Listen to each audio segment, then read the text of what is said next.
इनका सुधार कैसे होगा? बहुत पढ़ लिया शास्त्र, अब शस्त्र की बारी है।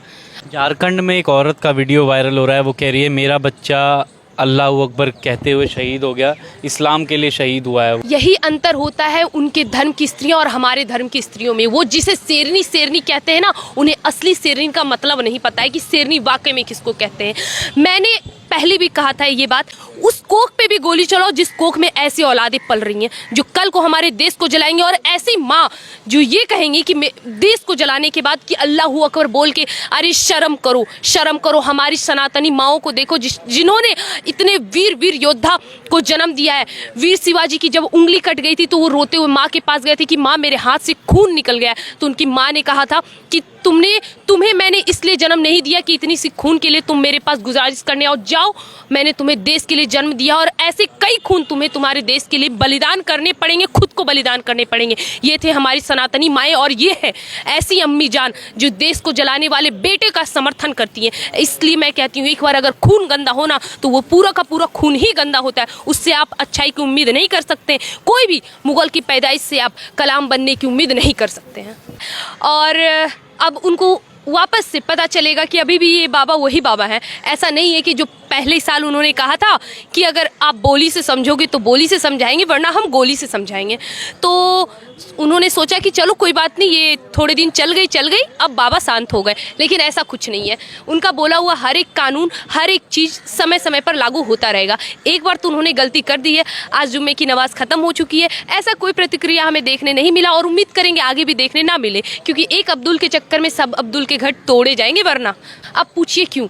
एक नुपुर शर्मा का आप बयान लीजिए, एक स्त्री के बयान पर आपने 56 देशों की देख ली क्या हालत हो गई उन्होंने किया। और तो और जब इतना सब कुछ हुआ, जब उन्हें लगा कि नहीं, मेरी बातों से, मेरे बयानों से अगर इस देश का माहौल ख़राब हो रहा है तो मेरा माफ़ी मांगना, मेरा झुकना सही है, वो स्त्री होकर भी झुक गई। हमारे देश में स्त्रियाँ कभी झुकती नहीं है, एक पुरुष भी स्त्री के पैर छूते हैं, लेकिन वो झुकी क्यों? अपने देश के लिए, कि हमारा देश जले ना इन जिहादियों के चक्कर में।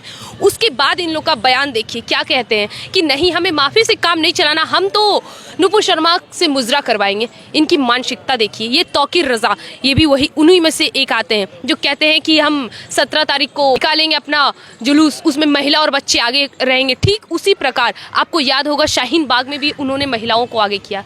महिलाओं को उन्होंने मेन एजेंडा इसीलिए बना लिया है ना, क्योंकि इनको क्या लगता है कि ये जो हमारे पुलिस लोग हैं वो सिर्फ पुरुषों को मारेंगे, उन पे डंडे बरसेंगे, लेकिन उन्हें ये नहीं पता कि स्त्रियां भी, महिलाएं कांस्टेबल भी होती हैं। जो हश्र वहाँ के मर्दों का हुआ है वही हश्र स्त्रियों का भी होगा। अगर वो महिलाओं को इस प्रकार आगे करेंगे उनका भी यही होगा। और ये जो धमकी दे रहे हैं ना कि कोई बात नहीं, शुक्रवार को इस बार नहीं किया अगले बार करेंगे, तो देखिए मैं सरकार से बोलूँगी, इन्होंने इस तरह के बयान देना शुरू कर दिया और देते आ रहे हैं। अभी भी ये सामने से आपको कह रहे हैं कि ये देश जलाएंगे और आप इन्हें इस तरह छोड़ दें, ये गलती मत करें। लेकिन मुस्लिम तो अभी भी कह रहे हैं गुस्ताखे रसूल की एक ही सजा, सरतन से जुदा, सरतन से जुदा। सरतन से जुदा हमारा धर्म क्या है?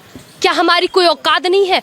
अब मैं एकदम साफ शब्द में ये सवाल पूछूंगी। आपने कहा कि मुसलमान ऐसी प्रतिक्रिया दे रहे हैं। ये भारतवर्ष वही भारत है जहाँ पे एक स्त्री के लिए रामायण हो गई थी, एक स्त्री के लिए महाभारत जैसे युद्ध छिड़ गई थी। क्या आज इस देश के पुरुष हाथ में चूड़ियां पहन के बैठे हैं कि एक स्त्री को झुकना पड़ रहा है इन जिहादियों के सामने, जो कि उन्होंने कुछ गलत नहीं कहा, उन्होंने कुछ गलत नहीं कहा, उन्होंने तो सिर्फ कहा उड़ते हुए घोड़े। अगर वो बताना शुरू कर दें, आप हमारी शिवलिंग पे इतना घिनात्मक टिप्पणी करते हैं, हमारी शिवलिंग को तोड़ने का बात करते हैं, और ना जाने कितने आए दिन मुनव्वर फारूकी जो कि अभी जेल में गए हैं, उस जिहादी ने मेरी सीता माँ पर, हमारी सीता माँ पर इतनी अभद्र टिप्पणियां की, और आज वो रियलिटी शो का विनर है।